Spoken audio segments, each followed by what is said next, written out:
Hi yogis, this is Yoga for Beginners, and today we're doing downward facing dog, Adho Mukha Svanasana. You'll place your hands shoulder distance apart, tuck your back toes, and lift your hips up towards the sky. The idea is to get this sort of upside down V shape. So really lift your tailbone up. You might even have to bend your knees. If you have tight hamstrings, definitely bend your knees because a tendency, if you don't have space there, you'll start rounding your low back.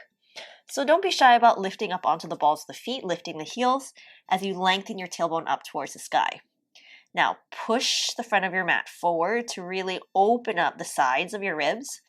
Soften your front ribs in towards midline and draw your navel in towards your spine. As you start moving through the posture and practicing it more, over time your heels might start moving down towards the ground.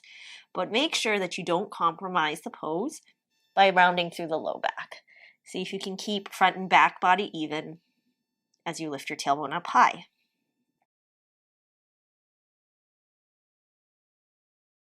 Now, a couple of things to remember in your downward facing dog so that you're keeping the structural integrity of the pose and really getting the most out of it.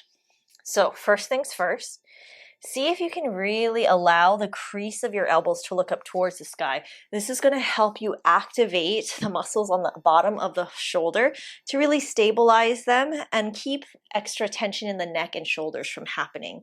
So you really create space through the sides of the neck and top of the shoulder by really allowing the crease of the elbows to look up towards the sky.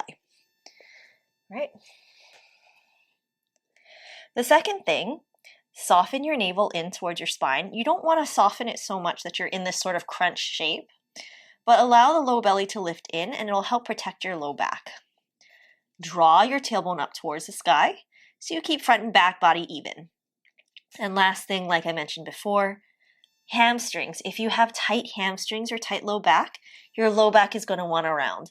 So you can always bend your knees and work on really lifting the hips, and over time you can resist the heels down towards the ground. Full expression of the posture is taking your heels down. This might not be accessible for everyone, especially if you're just getting started.